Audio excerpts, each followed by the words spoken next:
Hey y'all, and welcome to Monter's Market, and welcome to my Shabby Chic Rustic Farmhouse video. I am so stoked about this video today because I am going back to what I love doing the most, and that is working with wood and doing this shabby chic sort of rustic farmhouse feel. It's who I am, it's what I love, it fits my decor in my home, and I'm just happy doing it. So let's get into DIY number one, and I'll show you what I've created for you today. So I started off by going to Hobby Lobby and going down their wood aisle. Now, I was excited to go to this Hobby Lobby because it was one that's kind of sort of in my area, but not really. It's about an hour and a half away, and I had never been to this one before, and I know they basically all have the same things, but this one definitely had a larger variety of this particular section that I'm showing you right now. So I went through and I picked out 3 different things that I knew I wanted to work on for you today. This plaque right here, I absolutely fell in love with the shape of it. It was literally $3.99, and for the size, you couldn't beat it. Now, that's my Macy girl. She came and stayed the week with us this week, and I was super excited because she stays so busy that she's not usually able to come. But this is a really cute board that I got. It's $7.99, but all of this was 40% off. So I got a really, really good deal on today's videos because everything else that I'm going to use I already had at home in my stash. So this DIY number one, I think is my favorite because of the shape of everything. And I'll show you what I'm talking about. These are some rub-on transfers that I got recently from Amazon. And it came with 4 different rub-on transfers. And that, you know what, I think I actually got these from Etsy.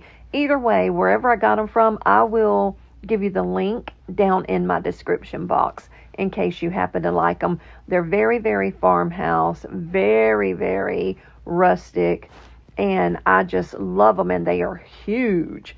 And as you'll see me do, I was able to cut them up and turn 2 different sheets into something that I could use, let's see, 1, 2, 3, 4, 5, like 5 times on 5 different projects. So let me show you how I used this particular set of rub-on transfers to get these 3 things made today. This is me just kind of laying them out to show you the 2 together side by side that I'm going to work with today.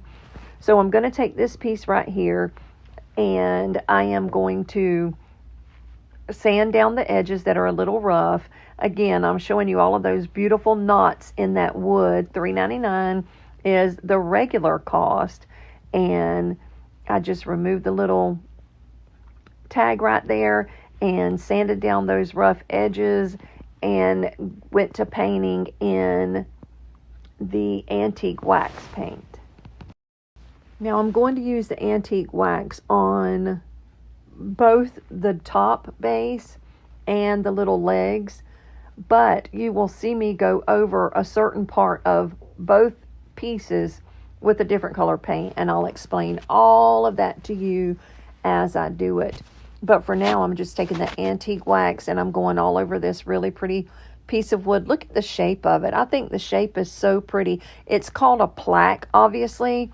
There are 1,000 things you could do with this thing. You could make a sign and hang it on your wall. You could add some little pegs to it and make a little like coat rack or a key. It'd be kind of big, but you know, like a little key thing to hang on the wall. You could put your favorite picture of your family or whatever on there and then cover it in something that would protect it and hang it up. There's just so many things that you could do with this piece of wood for $3.99. I mean, it's super, super, super good deal. So let me show you what I'm going to do with this particular piece of wood. But I want you to notice how pretty this is before I go messing it up with this paint in a minute, and how pretty the wood is. Anyway, these are some finials that I got recently from Woodpecker Crafts. They were on sale that day for 95 cents. And when I found them for 95 cents, I bought a lot of them because these things are usually $3 to $7 a piece. So I'm going to go over all 4 of my legs with the antique wax, and I'm going to wipe it down. And then once I get this painted on, wiped back off, you're going to see me go in with some, I think I use Ivory if I'm not mistaken. We'll see in just a minute what color paint. Yes, Ivory. I'm going to take some Ivory paint and I'm going to go all over the top of this. Now, why am I doing the top of this? Because when I go to add that picture on the top, I want a lighter background so that it doesn't fade away and get washed out with a dark background. And if you've ever used these rub-on transfers, they're kind of translucent, so you can see through the paint that's on the bottom. And I did not want nor need a dark background, so I just took that Ivory paint and I went all over the top and gave it a really good base coat to bring out the rub-on transfer that I'm going to place on there in just a few minutes. I hope that makes sense as to why I did that. Anyway, now I'm just going to take my brush that already has that Ivory paint on there, and I'm going to give these legs a really rough, distressed coat of the Ivory paint, really not caring how bad they look or how ugly they are, because when you're doing rustic farmhouse, the more beat up and old looking they are, the better. Like, that's what makes it rustic. So I'm going to distress coat these legs, and now I'm going to move on to my little transfer here. Now, the pieces that I'm cutting off the top and the bottom, I am not going to throw away, because there are so many things that I can do with those and so many other things that I can use them on. Now, if you'll notice, this transfer doesn't cover the whole thing, and you see all that other stuff peeking through. That's fine. We're going to blend it all together with some different paints, and you're never going to know that it wasn't, like, it didn't cover the whole top, basically. Now, I wish I would have paid better attention when I was cutting this, because I ended up getting that stuff on my hands, and I'm telling you, because it's rub-on transfer, whatever it touches, it sticks to.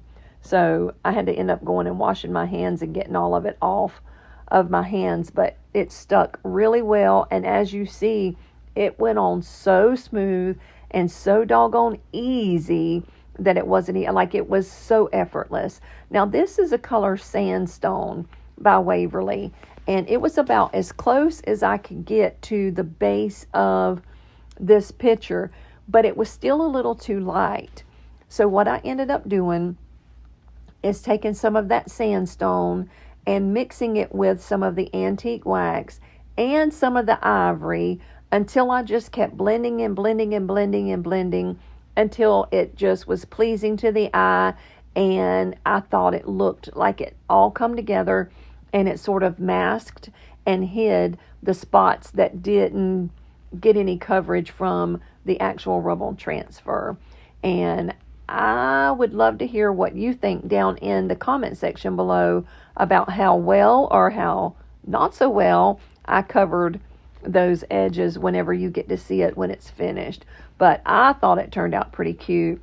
And because we're doing that rustic farmhouse theme and that rustic farmhouse feel, you know, it doesn't need to be perfect. I don't want it to be perfect, because the more imperfect it is, the more rustic it is.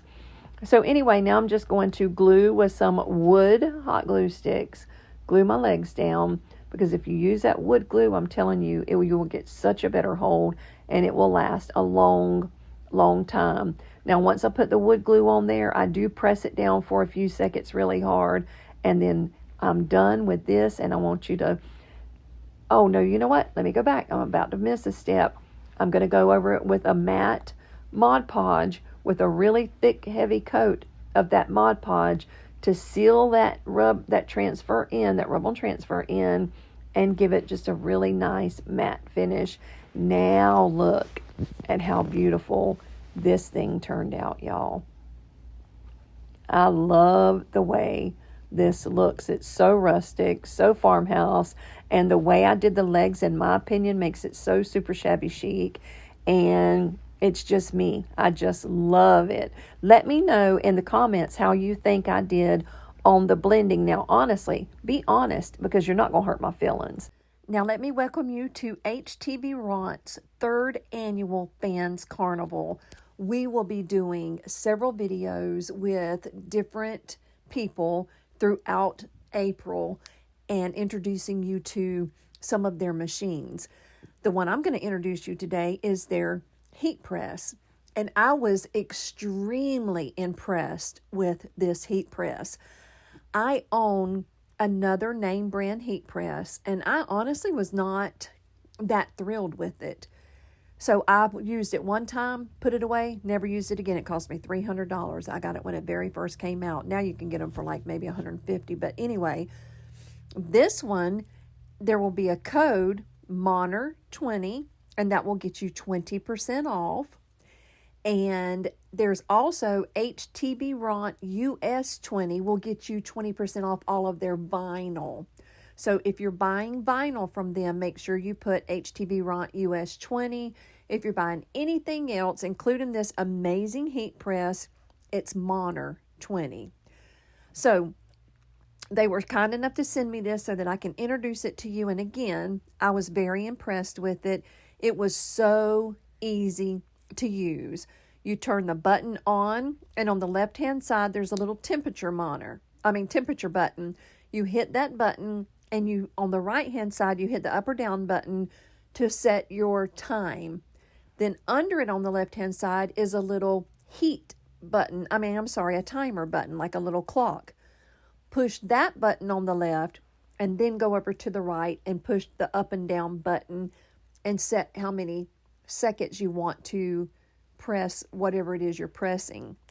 I did use the guide in the book, and the guide in the book said to set it, I think it was like 325 for 20 seconds.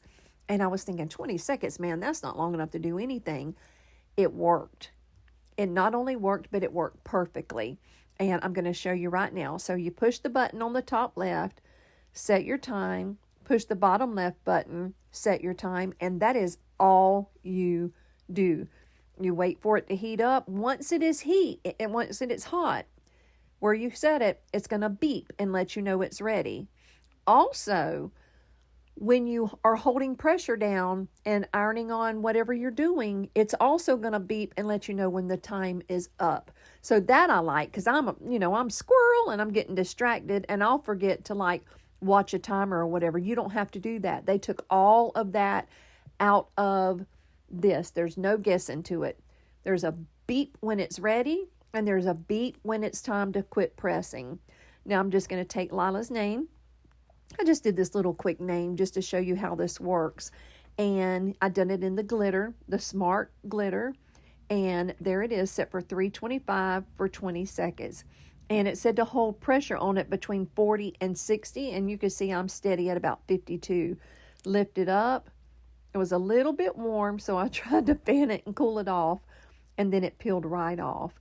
And it was perfect. Now, I always put the plastic back down and just set it back down there for a couple more seconds. I'm not even really putting a lot of pressure on it, just because I like to press mine twice.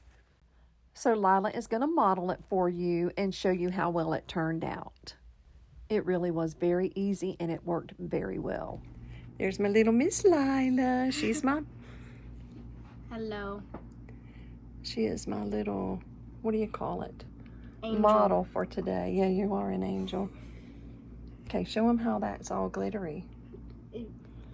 Sparkle. Kind of move around where they can see the sparkle. There you go, girl. That ain't quite what I meant, but that works. I love it. And that thing worked really good. This is very firm, and it stuck really well. And it took 20 seconds.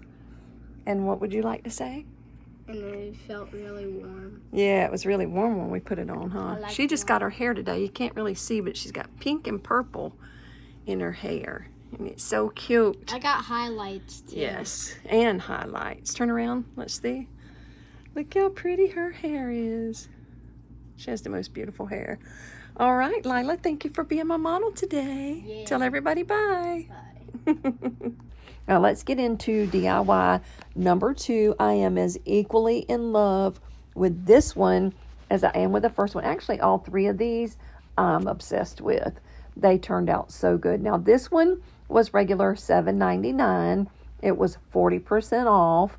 So that's what, $8.16, $3.20 off of $8. So you do the math there, because numbers always mess me up. But anyway, I am removing the sticker, and I'm going to sand down any rough spots that may be on the edge. I'm going to go in with the antique wax. I am going to paint it on, and then I'm going to wipe it back off. And usually when I do a video, very seldom do I not do what I'm doing right now, and that is make sort of a theme for my vignette at the end. I want all of my stuff in my videos to match and all coordinate together for a couple reasons. It just makes a better video, in my opinion, and it goes in my house better.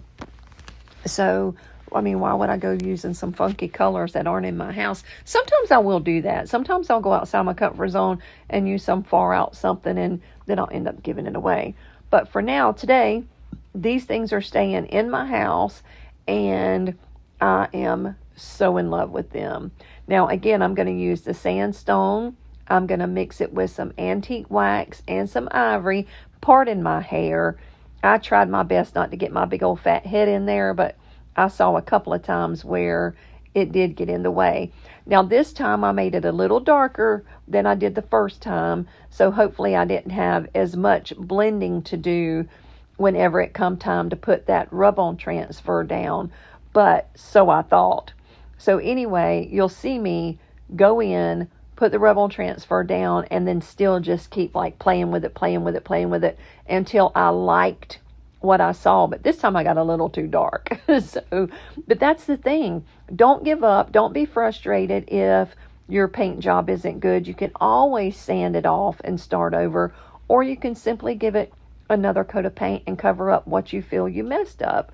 So in the beginning, when I first started my channel, I would get so daggum aggravated because I would mess something up and I would just get all hyped out and, be frustrated. And then I finally learned, oh my goodness, that can be covered up. It can be redone. Chill out, Brenda. Calm down. There's that hair again. Y'all, I'm so sorry about that. But anyway, don't panic if you make a mistake. You can always go back and fix it. If you're dealing with paint can be covered up. So definitely hang in there and just keep doing it until you like what you see, which is what I'm doing here. I just keep putting it on, taking it off, putting it on, taking it off, blending it in, adding more to it with the different colors until I got it to where I kind of liked it. Now, these are some candle cups that come from Woodpecker Crafts, and they are not sponsoring today's video. I am just so in love with Woodpecker Crafts and all of the beautiful, wonderful things that you can get from there. Their link will be in my description box, along with these pieces that I'm using for my legs today. And I love them. I love the company, period. I have done some sponsored videos with them before. This one's not, like I said, but I do truly love that company. So anyway, I'm going to do the same thing here that I did on the other legs. Put them or cover them with the antique wax, wipe it off, and then go super heavy distressed coat of the ivory on the legs and finish them off. And then once I put my legs on, well, like I said a minute ago, I put the wood glue on and then I hold it down. You can't tell here, but I do hold it down for several seconds. And even though this is sped up, you can't really tell. But once I got them on there, I was like, man, I'm just not happy with this blending of the top of this. So I went back in with the brushes that were already wet, and I just kept playing with it until I was finally like, okay, that's it. That's good. Leave it alone, Brenda. It's fine. Don't mess with it anymore. Do you ever do that? Like, do you get to crafting and you just keep going over and over something when you just look back at your videos and you're like, oh man, I should have stopped right there? Well, that's kind of where I was at here, but I do like the way this turned out in the end. And I'm going to show you after I put some Mod Podge on the top what it looks like. And that's simply what I'm doing here, is just adding that real generous coat of Mod Podge to seal in my rub-on transfer and give it a really nice finish. And then this is what this piece turned out like. And I am so stinking in love with this, y'all. Look. I cannot wait to hear what you think about these pieces. And you see how it's just like so old and rustic looking and farmhousey, and that's me. That's what I love. That's what makes my heart go pitter patter, and I love decorating with it, and I definitely love making it for you guys. So if you are sick of seeing this, then it's probably not the right channel to be on. Anyway, let's get into DIY number 3. This one was so stinking easy, y'all. This is just a little round piece of wood that was $2, or what was it, $3.49.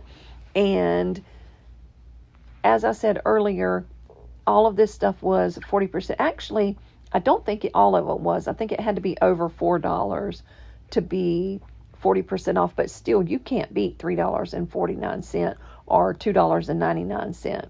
So I didn't pay very much. I know it was like $11 or $12 for all 3 of these pieces when I went to Hobby Lobby the other day. So not bad at all.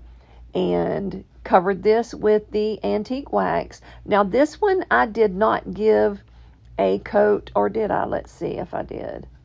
No, okay. I didn't give it a coat because you'll see that the rub-on transfer that I'm using on this one was already dark. So it's not going to interfere with my placement in my rub-on transfer. What I'm doing now is taking this candlestick from the Dollar Tree and I'm painting it with the Ivory to bring all of these colors together. And I'm just giving it, I think, like 2 good coats of the Ivory chalk paint just to make it really cute and pretty. And I'm going to use the bottom for the top here. Now this is the one that I was going to use for the little round. And that was me just kind of measuring it out to see what I needed. Now I said it had a dark background, and the background technically isn't dark, but most of the picture is dark. So I was able to slide by without having to paint the top of that wood a lighter color. So anyway, this is me just doing the same thing you saw me do on the other 2, rubbing it on and sanding it all down. Gosh, there's my head again. I didn't realize my head was that bad. Now I'm going to take some Mod Podge. Again, really heavy, healthy coat. Not too heavy because you don't want it to be like runny or thick in any spots. You want it super smooth and even. And once it dries really clear, and it has this beautiful matte finish. This particular one does anyway. You can get it in several different finishes, whatever you like. And now I'm just going to take the candlestick that I painted and glue it to it. And this is literally all there was to making this 3rd and final DIY. This was the quickest and easiest one there was. That was just me. I didn't have my measuring tape, so I just used that paintbrush to sort of go, like use a guide to see if I had it straight on there. And I had it good enough. But look at how cute this little pedestal stand turned out. I love the cow. I love the pictures. I love the ease of these rub-on transfers. Look at how rustic and beautiful. Oh my gosh, like I said, I'm just obsessed with these. And then look how cute that little candlestick turned out on the bottom. For $1.25, you can't beat it. And I have a ton of those outside in my crafting room because when I find them, I buy all I see. So now let me show you my final reveal. This is what they all look like together without anything on top of them. And I love the way they turned out. And then I'm going to show you what they look like, kind of, just staged for you with a few little things on top of them. And now I'm just going to show you how they turned out in the end. But let me know down in the comments, how do you feel about today's video? Are you glad that I kind of went back to what I love doing the most? Maybe you can hear it in my voice. Maybe you can see it in my projects today. But this is my happy place. This is what I love doing. And when I finished it, it was so much better in person than I had it pictured in my head. And I was just super excited to bring it to you in today's video. And again, today's video is not sponsored by anybody. Now listen, I don't mind getting free things. And when these companies sponsor you, you get free things. And I don't mind that. But sometimes they will send you things that you're not really going to use a whole lot. But this video today is all me. It's what I like doing. It's what I love. I love the way they all turned out. I can't wait to read in the comments what you think about them. And I am so thankful that you came today. Today happens to be my baby girl Sarah's birthday. And oh my goodness, how old is she today? Oh, I'm in trouble. Probably 37, I think. She turns 37 today. So happy birthday, Leaner. Her name is Sarah, but her nickname is Leaner. We've always called her Leaner. But I have a video. If for some reason today is the first time you've ever run across my channel, welcome to Monner's Market. My name is Brenda, but my sweet grandbabies call me Monner. And I have a video every Tuesday at 8 p.m. Eastern Standard Time. So come back. And if you are new to my channel, reach over and hit that subscribe button and click the bell. Click on all. And YouTube should let you know every time I download something new. If you are watching me and you're a regular and you have not subscribed, reach over and click that red button. It's free. It doesn't cost you a dime. And if you don't want a bunch of notifications, just don't hit the bell. You know what I mean? Like, that's super easy. But anyway, I'm going to hush my yapping for now. I will see you next Tuesday at 8 p.m. To all of my wonderful people in my live chat. We do a live chat every premiere, and we have the best time chatting in there. Hey, I hope everybody's doing good. Thanks for coming back again this week. I will see you all next week. Thanks for coming. Thanks for... Oh, well, that came out of nowhere. Thanks for watching. Be blessed. Bye now. No, I am not going to go back and redo this entire voiceover over one little sneeze, so I apologize for that sneeze. Bye now.